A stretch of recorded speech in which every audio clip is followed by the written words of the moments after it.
क्या चार्ल्स चोई great evil है?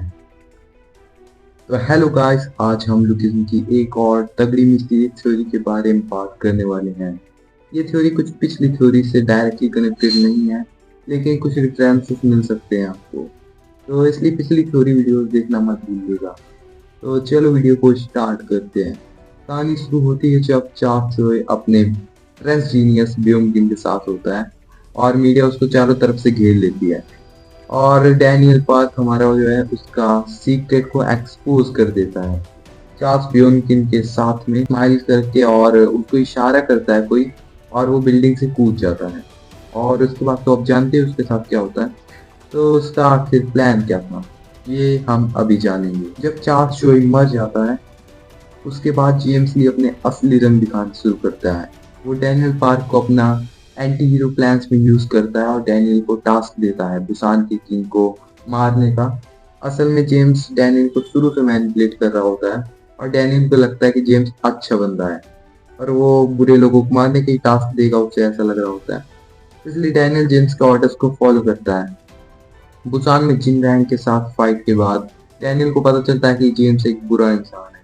तब से वो जेम्स को हेट करने लगता है और उसके अगेंस्ट चल पड़ता है। और जेम्स पॉलिटिशियन भी बन जाता है उस टाइम पे। लेकिन बिलीव मी, जेम्स और डैनियल फ्यूचर में फिर से यूनाइट होने वाले हैं, या फिर मैं कह सकता हूँ होंगे। अब बात करते हैं जेम्स के आगे प्लान्स की। जेम्स कीटे के साथ मिलके Eugene, Jinyoung Park, Tom Lee, Miss Kim और लाइटनिंग चोई को मारने का प्लान बनाता है।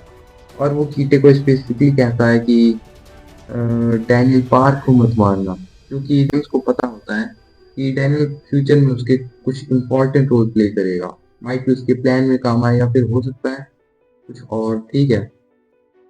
उन्हीं चैप्टर्स में एक मिस्टीरियस बंदा दिखाया जाता है जो कि चेयर पे बैठा होता है और उसका फेस नहीं दिखाया जाता, जैसे कि मैंने आपको बताया था।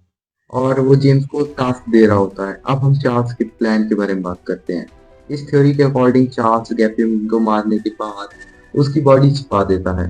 लोग सोचेंगे कि बॉडी क्यों छिपाएगा, और गैपियम की बॉडी के साथ हुआ क्या था, क्या रियल में फ्यूनरल हो गया था या फिर कोई चुरा ली था, या क्योंकि हमें सही दिखाया नहीं गया था। तो एज वी नो, जेम्स और कीटे ने गैपियम को मारा था, लेकिन लेटेस्ट चैप्टर्स में जिनियम पार्क ने गैपियम के किलर्स में चार्ल्स का भी नाम जोड़ा था। तो इसमें दो पॉसिबिलिटीज हो सकती हैं। पहली, चार्ल्स ने जेम्स और कीटे के साथ मिलकर गैपियम को मारा हो, और दूसरी, चार्ल्स ने जेम्स और कीटे को ऑर्डर दिया हो गैपियम को मारने का, शायद किसी डील के अकॉर्डिंग। तो इस वीडियो में हम दूसरी थ्योरी को, या फिर बोल सकते हैं दूसरी पॉसिबिलिटी को एक्सप्लेन करने वाले हैं।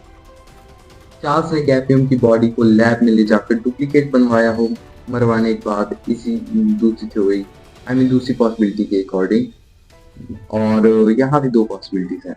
पहली, कि चार्ल्स ने गैपियम की परफेक्ट डुप्लीकेट बनवा ली हो और विद सेम डीएनए पावर्स, और उसकी रियल डेड बॉडी को उसके फ्यूनरल में ले जाने दिया हो और उसका डुप्लीकेट यूज कर रहा हो एज ए सेकेंड बॉडी। और दूसरी, कि चार्ल्स ने डुप्लीकेट बनवाया और उसको गैपियम के फ्यूनरल में रिप्लेस कर दिया, उस बॉडी को आई मीन, और रियल बॉडी अपने पास रखी। डुप्लीकेट जरूरी नहीं है कि गैपियम जैसा स्ट्रॉन्ग हो, लेकिन आइडेंटिकल हो सकता है। तो इस वजह से उसने वहां रिप्लेस कर दिया हो और उसने रियल बॉडी छुपा ली हो। इसमें भी हम दूसरी पॉसिबिलिटी को एक्सप्लेन करने वाले हैं। तो चार्ल्स ने सेकंड बॉडी की टेक्नोलॉजी माइट भी डेवलप की हो, या फिर जिनियम पार्क के डैनियल फादर चुरा ली हो। अगर दूसरी थ्योरी आप जानते होगे तो उसमें थोड़ा हमने ऐसे बताया। तो उससे गैपियम की बॉडी उनकी सेकंड बॉडी बन गई, और पास्ट में एक्सपोजर की वजह से चार्ल्स के पास और कोई ऑप्शन था नहीं, इसलिए उसने अपनी ओरिजिनल बॉडी को डिस्ट्रॉय कर दिया था बिल्डिंग से कूद के। और अब वो सीक्रेटली जेम्स को टास्क दे रहा है बिहाइंड द सीन्स गैपियम की बॉडी में। जेम्स ये टास्क इसलिए फॉलो कर रहा है क्योंकि चार्ल्स को जेम्स की वीकनेस पता हो या फिर कोई सीक्रेट पता हो।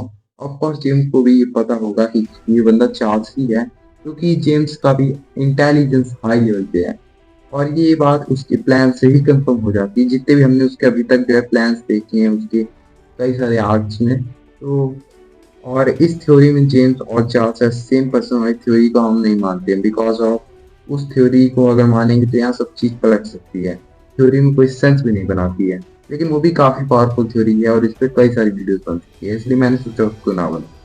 और यही थी मेरी थ्योरी। कमेंट में बताइए कि अगली थ्योरी वीडियो आपको किस कैरेक्टर या प्लॉट पॉइंट पर चाहिए। तब तक के लिए गुड बाय।